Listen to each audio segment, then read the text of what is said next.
The one time I went to Reno, I kind of liked Reno. It was different. But like you went to Lake Tahoe, I'm like, how fucking far is that? Like 45 minutes. And then, like, I'm like, are you fucking serious? Like, in my head, like, just place are like, I'm like, what's the fucking point? And I'm no, it's really pretty. It's go for lunch. I'm like, whatever, dude.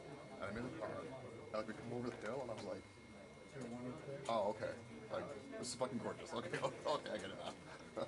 I filled up a tank in because I was pushing it. I don't know why I did that.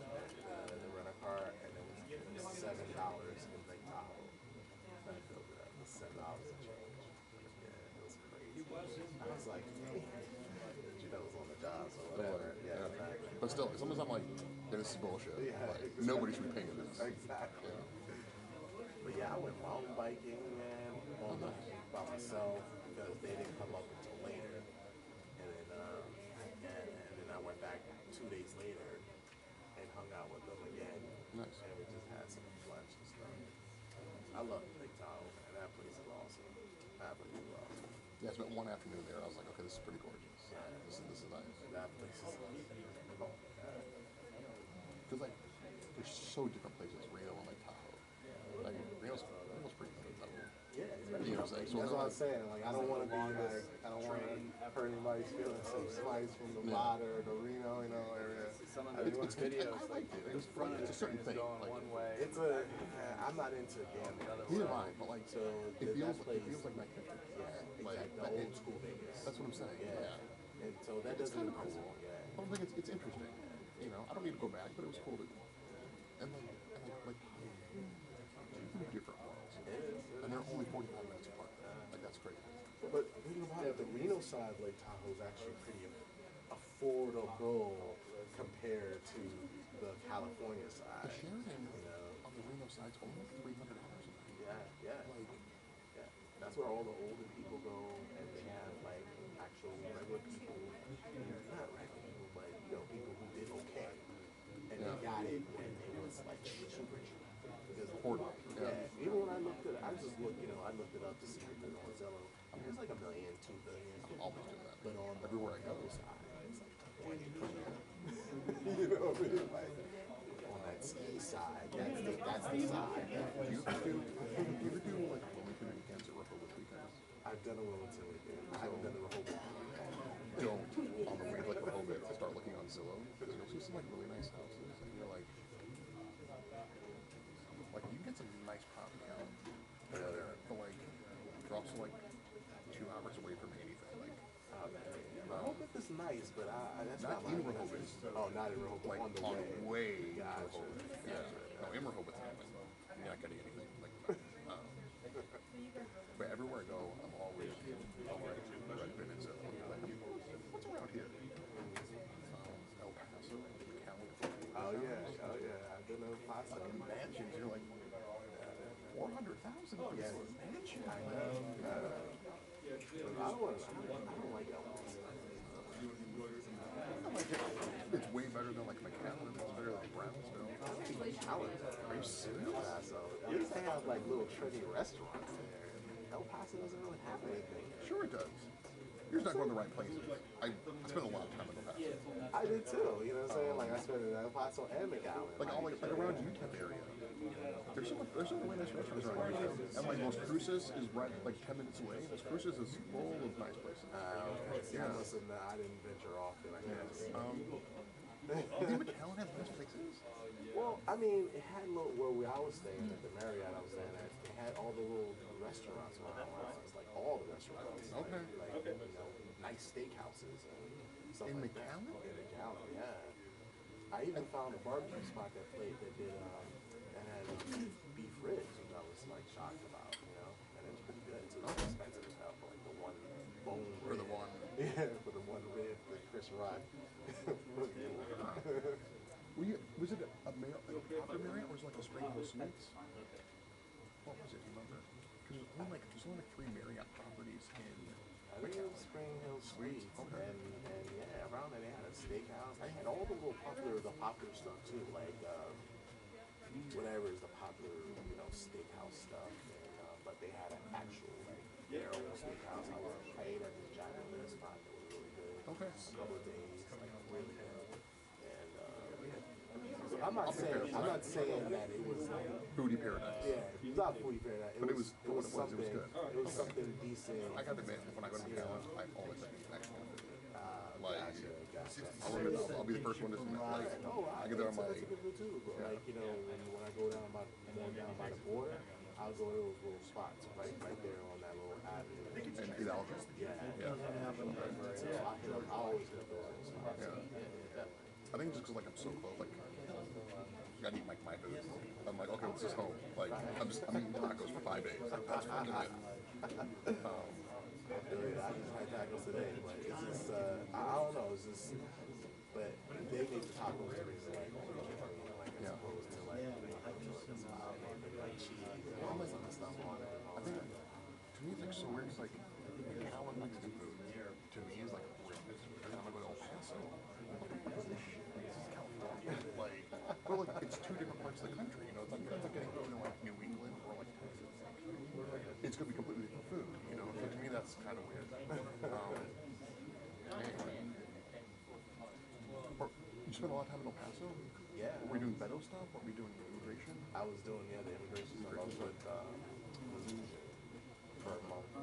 It was like 2 weeks on, 1 week back, 2 weeks back. Shit. Okay. So I was doing that kind of stuff. And they were gonna rotate us, keep rotating until we stop. So now I don't know who. I know they're still down there because this our one reporter. I mean, this guy lives. He lives in Cali. He's from Cali and he lives there, and he lives in Texas. And just always doing that. Yeah. Remember when Beto was running? Because I did a lot of Beto stuff, so I was there a lot for Beto. Yeah, I've seen him. I've seen him just like randomly on the street, like going to a restaurant. Yeah, exactly. I was coming out like a Marriott one day in El Paso, and I just see him come out with his wife and going to a steakhouse. No shit. Yeah, nice one. I used to live in Wayne. Oh, really? I was like checking Home Depot one day, and I came around the corner and the border patrol was like, I'm like, and she had security with her, but like, they weren't walking off the aisles. They were just like making sure people were. I was just there shopping. I wasn't there shooting. It's weird when you see like random people out. I was in Crystal City one time. I was walking down the stairs, went to like a steakhouse that's not there anymore. Kellyanne Conway was like beating the fucking windows. I was like, Yeah, I saw Kellyanne. That's funny to say. I saw her like a month ago at the White House on the street. Like I think she was coming from the World Bank area. oh, she wasn't even there. She was just walking down the street. Yeah, she was just walking the street. Yeah, Isn't that crazy? yeah. You got it. She looked terrible.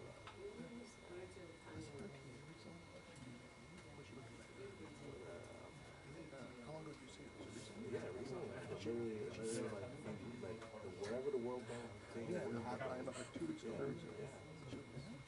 Yeah, her face looked super weird. So she looked like, you know what I'm saying? Like, oh, she's okay.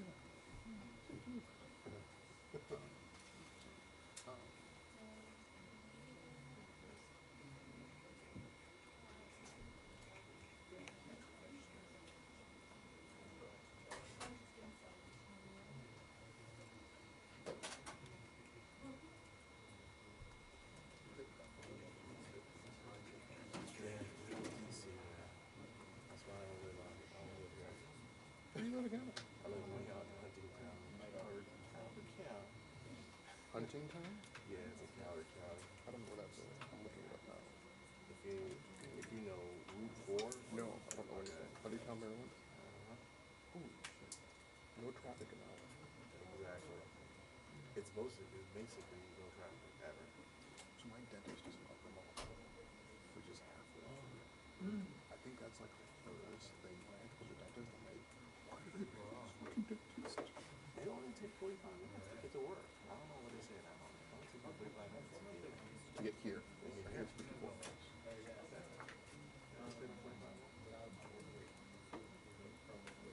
You get like a huge property, like, Yeah, I have 3.5 acres. that's cool.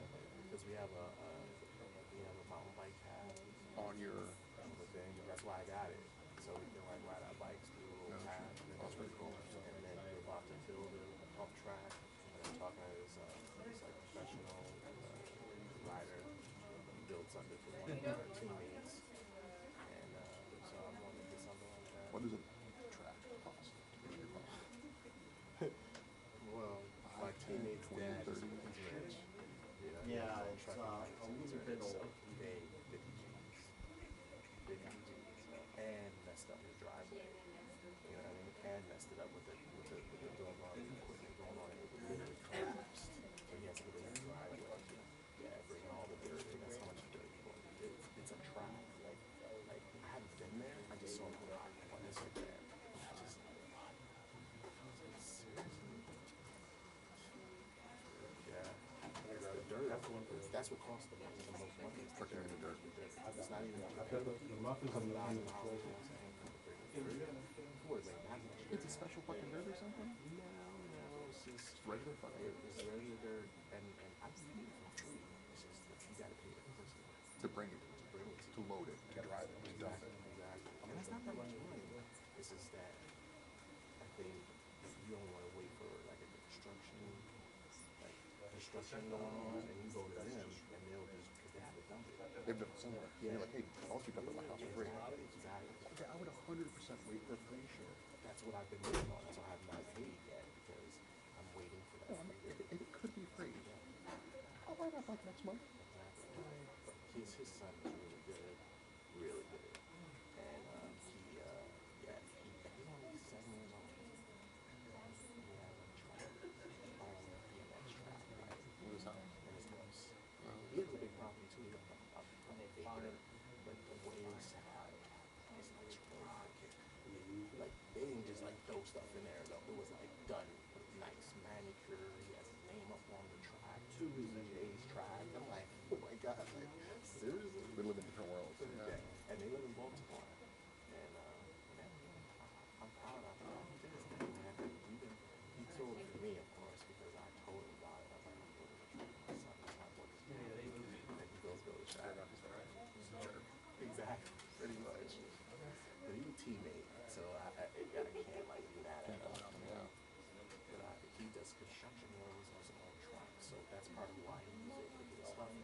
Because he, okay. Yeah, but he still paid G's. He still was like, Still 50 G's and he has a discount. yeah. And it was phase 1. That's phase 1. Oh, phase one. Exactly.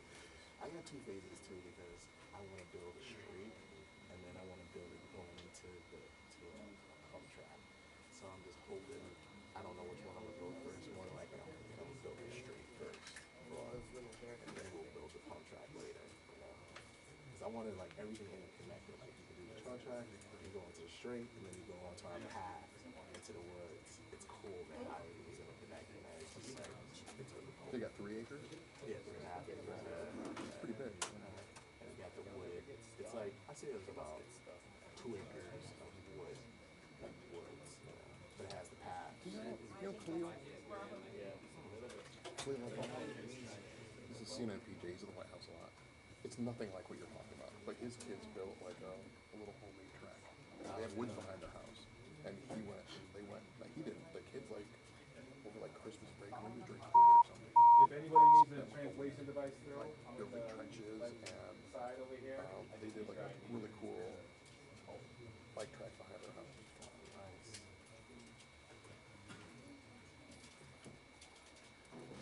Yeah, I want to get a.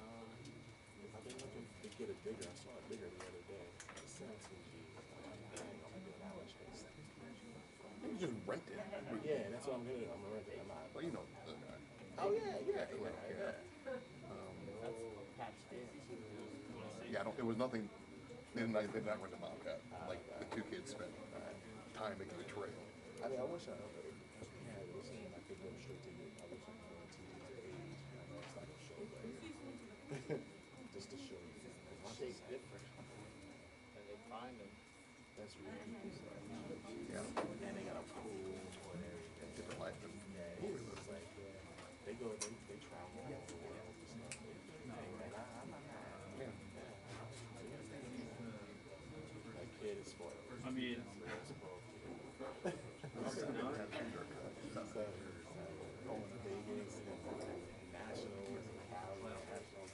He flies all over. I'm 45. I don't got shit in my yard.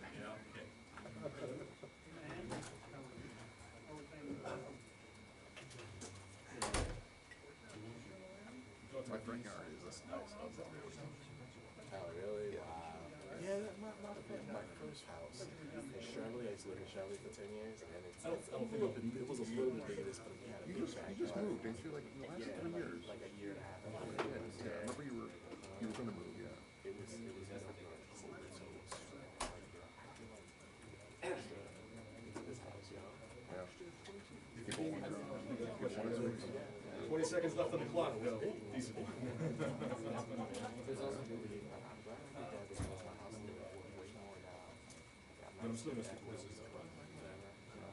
remember when you were looking. I remember when you were like looking it out. Yeah. It was because we sold our house and then we rented for a year. That was the worst year of my life. Where were you at? In Sherman. Oh, you went there. It was on the other side, and I had not all my records, some of them from being there. You know, like all the years of I had those records, so it never happened except when I was back with those places. What records? Yeah. Okay. And I'm talking about like I had like over 2,000 records. Holy shit. You know what I'm saying? Like I got a library at the house now, and literally. What was moisture in the house or something? No, the water came down into the basement. And I usually had, for some reason, I had a special You were there for 1 year.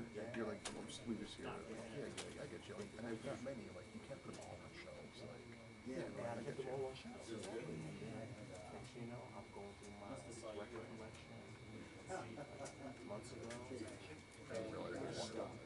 Stuff together. I'm talking about that. I had like almost every single 12 inch from the 70s all the way to the 2000s. and some of them you're not getting again. Yeah, exactly. You're not getting these records. I'm talking about with the covers, not the like no cover. I'm talking about Not the YouTube version. yeah. You can find another like stuff on there, but there's plenty of those. But like, Exactly. You never find like if it's old school. You know, you might never go back to that. It's all right. but they made so many things. So now I saw today I'm building a record. It's too big. They're just sitting in my library right now. On my record You don't look at them, they're all good. Yeah, they look good, but they're stuck together. I was just like, I don't know what I'm gonna do, man. And I need to steam them, like, Especially not. You can definitely find something online. Before you start posting online, it's probably not bad. Like online, if you're like getting a room, and like getting like a humidifier in there, and like letting them sit for a couple days in a humidifier, like they'll just. Don't try that without looking it up first. You know what I'm saying? But like, the internet has answered. yeah, internet's You've never fucked something up so bad that the internet doesn't have an answer.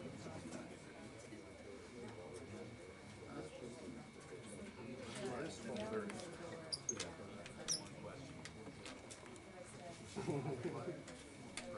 Question for country. One per. Secretary Austin pledged to effectively respond to any nuclear DPRK provocation by deploying a strategic assets to the levels that can have an effect current and deployment. Whatever Oscar was, June, early June, yeah. I used to have a few hundred. I'm down to like 100. Like I got rid of most of that. I don't look at them. Not just how so long ago when I sold my covers. I kept like my favorite. Really? 100 of these covers. Graham. They still sit up there, you know. 23 this year. Let them dwarf, like, you know. It's art. We're increasing the frequency and intensity of strategic asset deployment in and around the Korean Peninsula. Along with the efforts alliance to deter and respond to DPRK threats, Secretary Austin and I pledge to encourage North Korea to choose denuclearization and path to a brighter future. We also pledge to continue our cooperation to achieve a complete denuclearization of North Korea. In this context, Austin assessed the ROC government's audacious initiative as a practical approach and expresses support for it. The ROC government's audacious initiative is along the same line as the U.S. approach to the DPRK, an approach of deterring DPRK. Austin. Yeah. Amped up. Like Miami is just perfect. Yeah. He's gone to a lot of races, but covering, he's going as a kid. Right. You know. So you guys have done it together. You guys have Yeah. worked. Yeah. That's cool. He takes vacation. Right. To do it. Yeah. He uses vacation to go to Formula 1 races. So we get up there, and I was like, oh, these kids are from Manhattan. They can drive. Yeah, so I'm like, I'm gonna crush these guys. I'm from Manhattan. You are? so I was like, all right, all right, but then one of my cousins was like, insane. Yeah. He pushed himself so hard, he'd come out and collapse. Wow.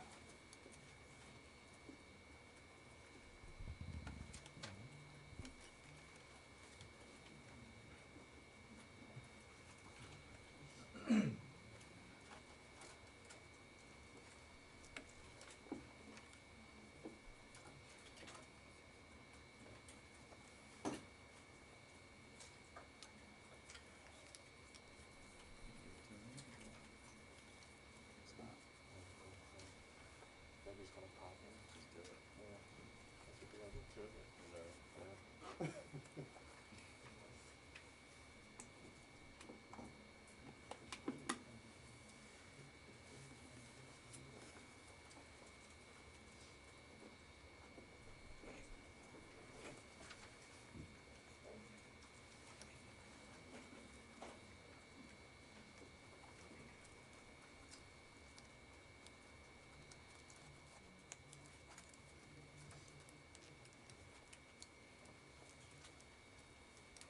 Just so you're aware, there'll be someone standing right here. So, if that would block you or not. Okay. I'm nothing I can do about it now. Nope. No, I'm leaving it. Yeah, I'm good.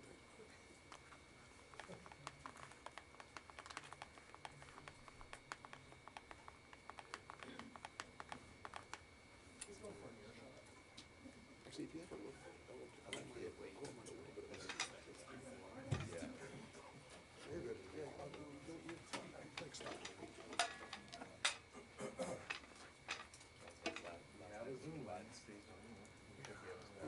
Thanks, bud.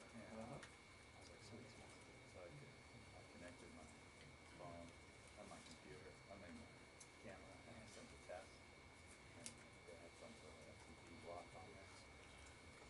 It's like screaming fast, but it won't send it on FTP.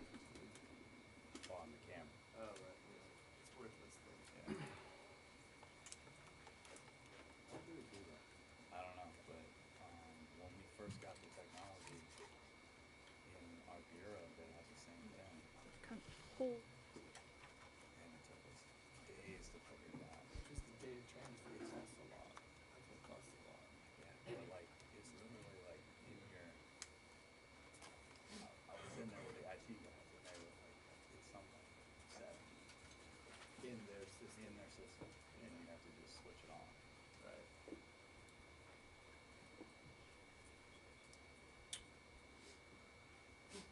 So, 12:30, huh?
Well, thank you everyone for being here today. It is my pleasure to introduce Secretary of Defense Lloyd Austin III and Republic of Korea Minister of National Defense Lee Jong-Sup. The Secretary and the Minister will deliver opening remarks, and then we'll have time to take a few questions. I will moderate and call on the journalists. And with that, Secretary Austin, over to you, sir. Thanks, Pat. Good afternoon, everyone. Let me again warmly welcome Minister Lee and his team to the Pentagon for the 54th Security Consultative Meeting. Mr. Lee, it's great to have you here. And before I begin, I'd like to express my deepest condolences for the terrible tragedy that occurred in Seoul this past weekend. Our hearts go out to the families of all the victims from across South Korea and around the world, including 2 young Americans. And we stand together with the people of South Korea during this time of national mourning. Now, it's highly unfortunate that the DPRK has chosen to interrupt this solemn period with the illegal and destabilizing launch of an intercontinental ballistic missile last night, as well as additional missile launches today. I've consulted with Minister Lee, and we've decided to extend Vigilant Storm, which is our long-scheduled combined training exercise, to further bolster our readiness and interoperability. And we'll continue to work closely together to develop options to protect the United States and our allies in the region. Now, let me turn to the work of the Security Consultative Meeting. As you know, it's the annual capstone event for the U.S.-ROK Alliance. And it brings our defense leaders together to discuss shared challenges and opportunities and to deepen our cooperation and friendship. Next year, we'll mark the 70th anniversary of the signing of the U.S.-ROK Mutual Defense Treaty and the establishment of our alliance. For nearly 7 decades, this alliance has been an anchor of peace and security on the Korean Peninsula and across the broader Indo-Pacific. And today, the ROK is a tremendously capable ally and a provider of security in the region and a defender of the rules-based international order that keeps us all secure. Now, Minister Lee and I had an outstanding discussion today. We talked about the DPRK's continued provocations and destabilizing actions. And at this time of heightened tension, our alliance is ironclad. The United States remains fully committed to the defense of the ROK, and our extended deterrence commitment is firm. And it includes a full range of our nuclear, and conventional, and missile defense capabilities. Minister Lee and I also talked about the tremendous progress that we've made in recent months to deepen our cooperation and bolster our shared security. Just within the past year, we have conducted a very successful summit between our presidents that charted a shared vision for our alliance's future. In July, we deployed 5th-generation fighters to the Republic of Korea. And in late September, the USS Ronald Reagan conducted its first port call to the ROK in 5 years. On the peninsula, we're returning to large-scale exercises to strengthen our combined readiness and our ability to fight tonight if necessary. We're committed to building on these efforts to strengthen integrated deterrence and to ensure that this alliance continues to bolster security and stability on the Korean Peninsula and throughout the Indo-Pacific. You know, for decades, U.S. and ROK service members have fought side by side to defend the ideals of freedom. This alliance is founded on that shared sacrifice. So we will confront the challenges of the future the same way that we have for nearly 70 years, by standing shoulder to shoulder as proud allies. I'm enormously proud of what we've accomplished together, and I'm very grateful for the Republic of Korea's partnership. So thank you, and let me turn it over to Minister Lee for his comments. Hello, I'm Rock Minister of Defense. First of all, thank you very much for your sincere condolences to the tragedy happened in Korea. Also, thank you for your effort for the peace and security in the Korean Peninsula and development of ROK-US alliance and your support. Thank you very much for that. Today, through the 54th Security Consultative Meeting hosted for the first time since the inauguration of the Yoon administration, we once again affirmed the robustness of the ROK-US military alliance and the steadfastness of the combined defense posture. Furthermore, reaffirmed that ROK-US alliance is developing into a global comprehensive strategic alliance based on shared values such as liberal democracy, human rights, and the rule of law. Secretary Austin and I held 2 ministerial meetings this year to work on the details of the agreements on defense areas as agreed upon during the May ROK-US Presidential Summit. Today was my 3rd time to meet Secretary Austin, and we made a lot of achievements during this 54th SCM.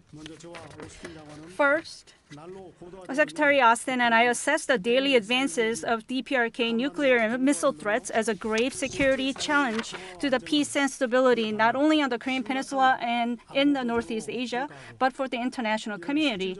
And in order to practically deter and respond to such threats, we agreed to further strengthen the alliance capabilities and posture.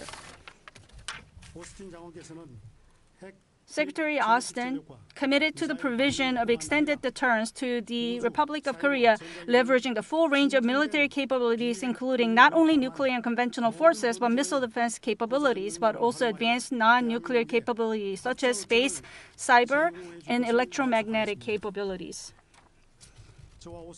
Secretary Austin and I affirmed that any nuclear attack by the DPRK, including the use of tactical nuclear weapons, is unacceptable and result in the end of Kim Jong-un regime by the overwhelming and decisive response of the alliance.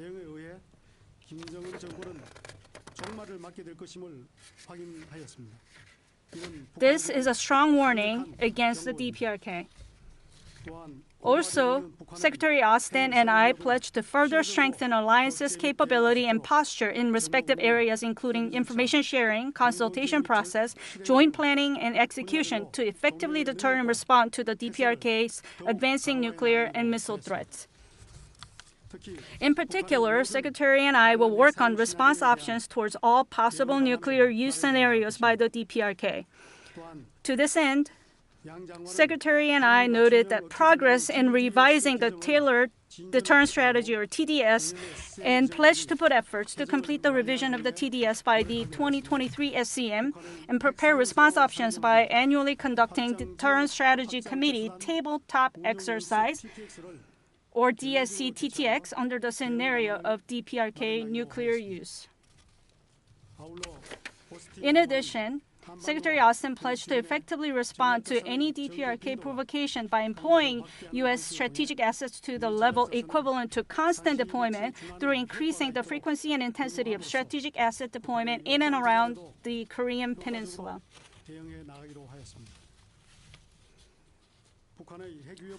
Along with the efforts of the alliance to deter and respond to DPRK nuclear threats, Secretary Austin and I pledged to encourage DPRK to choose denuclearization and the path for a brighter future.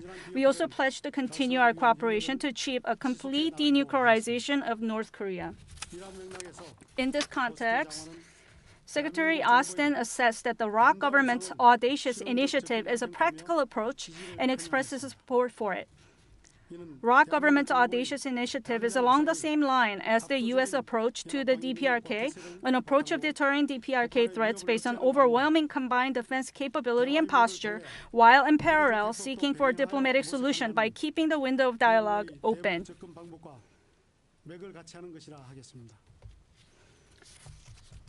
As stated, both countries will adhere to the principled DPRK policies through close cooperation until the day DPRK decides to denuclearize. And the ROK Ministry of National Defense and the U.S. Department of Defense will backstop the efforts with strength. During the meeting, there were earnest discussions on cooperation between the ROK and the U.S. and our partners for the promotion of regional security and on measures of bolstering multilateral cooperation. In order to respond to DPRK nuclear and missile threats, Secretary and I affirmed to continuously advance the ROK-U.S.-Japan security cooperation, for which we agreed to activate trilateral senior-level policy consultation, information sharing, training, and personnel exchanges. And Secretary and I also pledged to resume early next year the ASD-level policy consultation body called Defense Trilateral Talks, or DTT, which has been suspended for the past years. Secretary and I also shared a strong sentiment on the importance of the rules-based international order and pledged to closely cooperate for the peace and stability in the Indo-Pacific region. In particular, Secretary Austin expressed much interest in the Indo-Pacific strategy framework, which is the ROK government is currently developing. The Republic of Korea, as a responsible global pivotal state of the international community, will more closely cooperate with the United States, the only ally of our nation, in order to overcome global security challenges.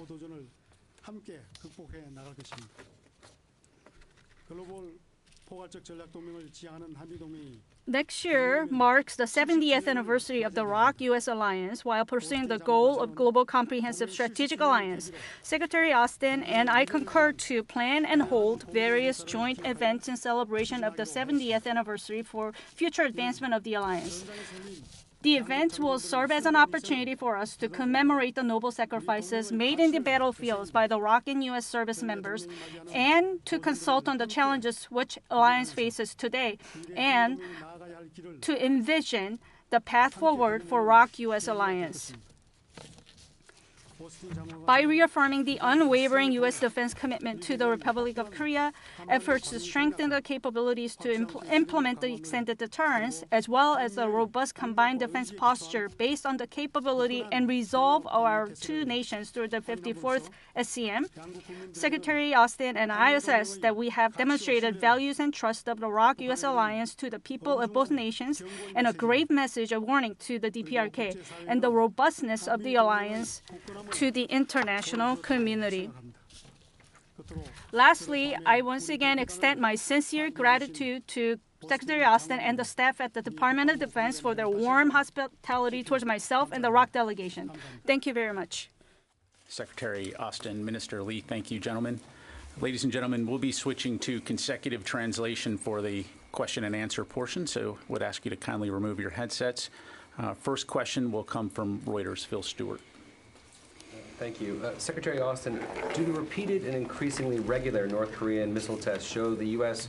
ROK alliance needs to adjust its deterrence strategy?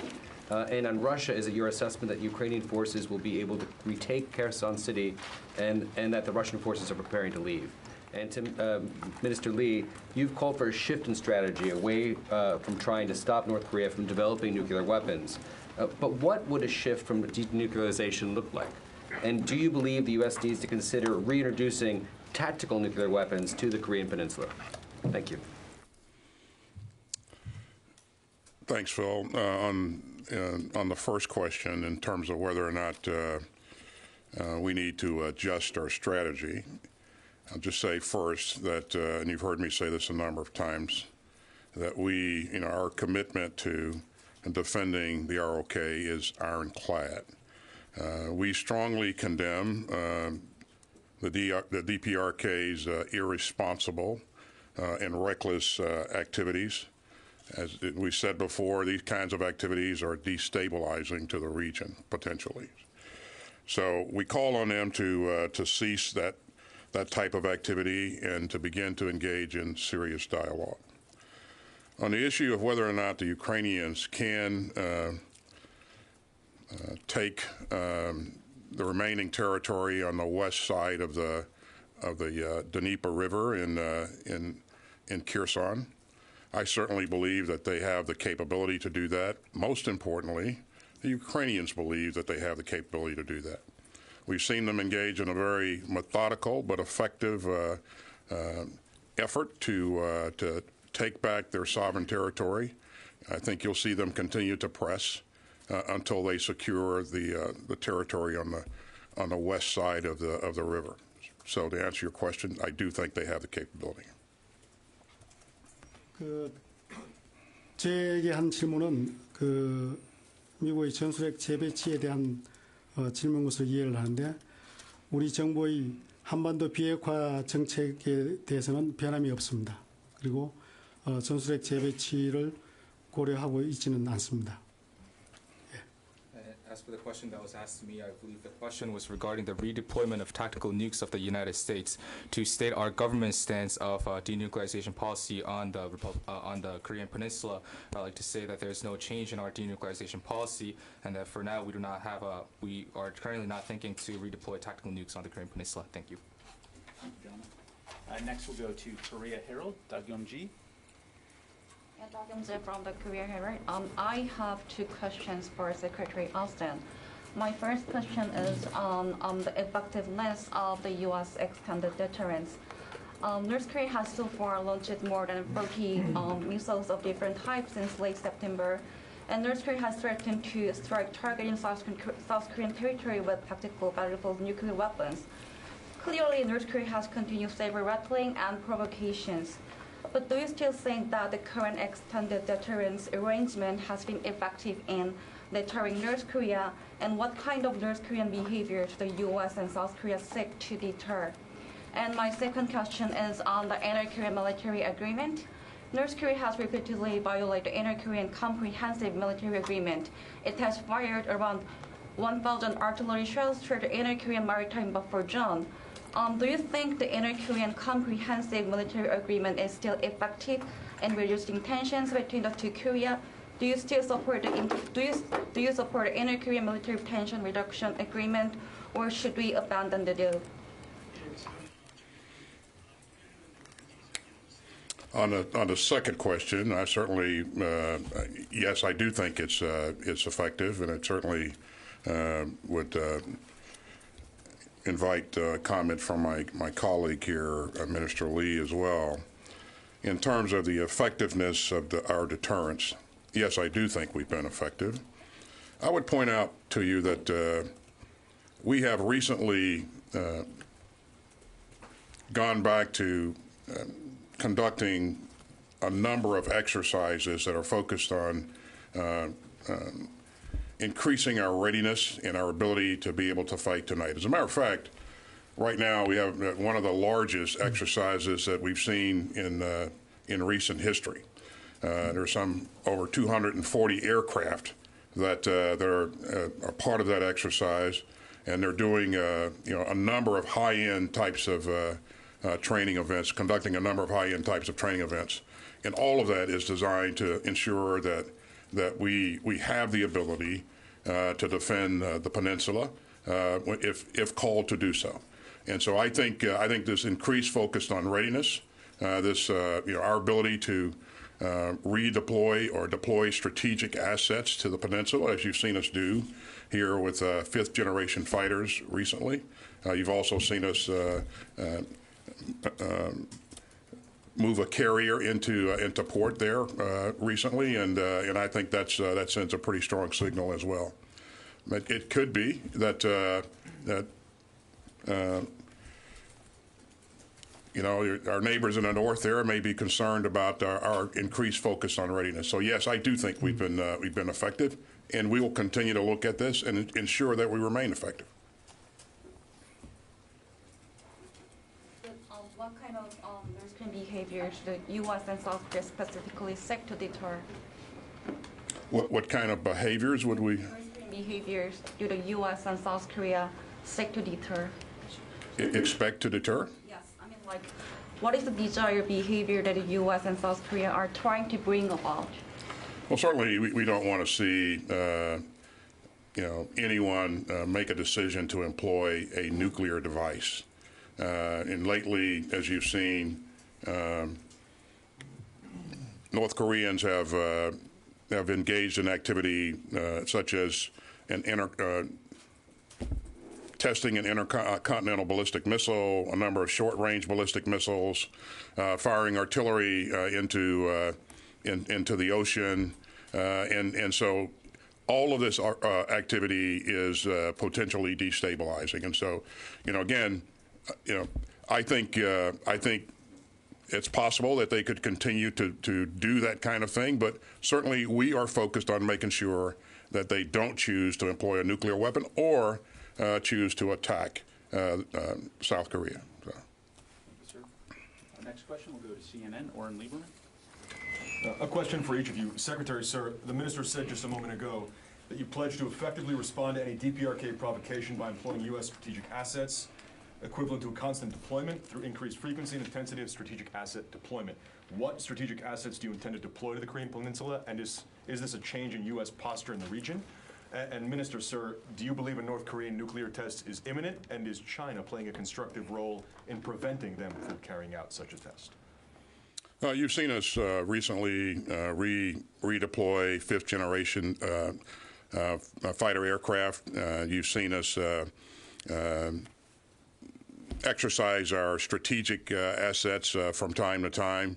And again, to answer your question, we don't have a plan to change our permanent positioning or stationing of assets on the peninsula currently. But what we're doing together, not only on a bilateral basis, but also with our allies in Japan, in each and every case, we'll assess what's going on, and we'll work together to ensure that we provide the right kind of deterrent message. So to answer your question, no new deployment of strategic assets on a permanent basis, but you'll see assets move in and out on a routine basis. 예, 북한이 핵실험 준비가 되어 있느냐 하는 질문에 대해서는 북한은 3번 경도에 대해서는 핵실험 준비가 완료되었다라고 평가를 하고 있고 다만 언제 할 것인가 하는 부분은 그것은 북한의 어떤 정치적 일정까지 고려한 가운데 할 것으로 보기 때문에 예측하기는 어렵다 하는 점을 말씀드리고 그다음에 중국의 영향에 대한 질문 부분은 중국이 북한과의 관계에서 기본적으로는 영향력이 있다고 보지만은 과거 중국의 의사와 무관하게 북한이 핵실험을 했던 그런 과거 경험을 본다면은 이것이 중국의 영향력이 절대적으로 미칠 것이다라고 보기는 어렵다는 점을 말씀드립니다. So to respond to the answer asking whether North Korea is ready for a nuclear test, I can state the statement that as for the third underground facility in North Korea, they are ready to conduct the nuclear test at that area. But when they will carry out the nuclear test is currently still a curiosity, as North Korea will have to take into account the political purpose, and to exactly estimate when they will carry out the nuclear test is a difficulty for us as well. And to answer the question about Chinese effect and influence on North Korea, if we traditionally look at the influence that China had on North Korea in the past, there's been a time when, despite Chinese opposition to North Korea carrying out a nuclear test, North Korea still carried out the test anyway. So it's difficult to say that China has a decisive effect in choosing North Korea's will. Thank you. And for our final question, we'll go to Yonhap Song. I have two questions. One actually for both Secretary Austin and Minister Lee, and the other question is only for Minister Lee. And I think my question is similar to Reuters, the CNN and my colleague, but even when South Korea and the United States are talking about extended deterrence at the SCM at this point, nuclear foreign missiles and artillery shells into the ocean. So, and even when the U.S. Ronald Reagan aircraft carrier was in South Korea, still nuclear foreign missiles. So the question is if the deterrence works when it comes to North Korea's conventional forms of provocation or low-intensity attacks. So there's still concern whether or not the deterrence of the alliance really working fine. So did you actually discuss that issue at the SCM today, and did you come up with any effective measures beyond rhetorical excoriations? 다음 장관님께 여쭤보겠습니다. 53세 SCM에서 SPG 승인했고 그다음에 SPD를 승인했습니다. 그래서 지금 작계 최신화 작업이 이루어지고 있는데 어디까지 지금 와 있고 그다음에 종료 완료하려고 하면 언제쯤으로 예상하시는지, 그리고 수정하는 과정에서의 포커스랄지 초점은 어디 있는지 말씀해 주십시오. 감사합니다. To answer your question, yes, I believe our activities are effective in deterring. One of the things that sends a strong deterrent message is our ability to work together and to be interoperable, and our ability to train our troops to a high level of capability, and also maintain a combat credible force in the region. And most recently, you've seen us focus on that in a major way. Again, I point to the major exercise that we have ongoing. You mentioned the carrier. That is a serious demonstration of commitment and combat capability. Again, we are focused on making sure that nobody attacks South Korea, and we're committed to that. Our commitment is ironclad, and we're also committed to deterring anyone from using a nuclear device.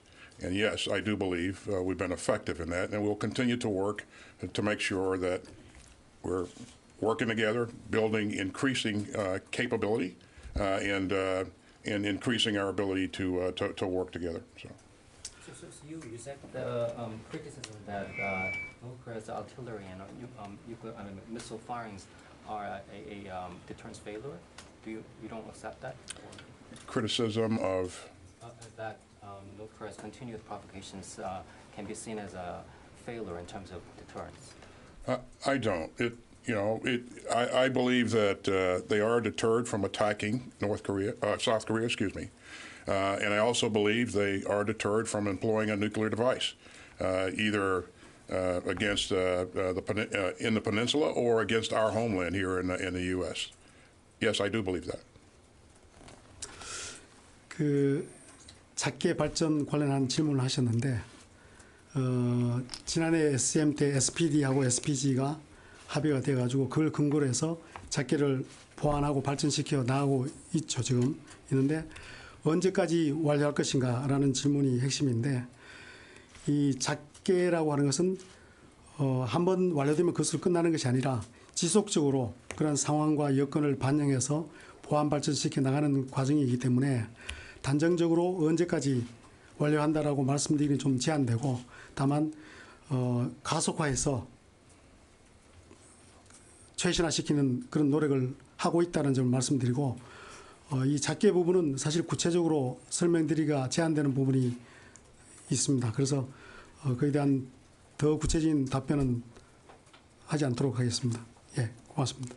So the question was regarding the development of O-Plan and how the endorsed SPD and SPG from Security Consultative Meeting last year and how the O-Plan is developing on top of those agreements that were made in SCM. The question is about how the process was going and when the O-Plan was going to be completed.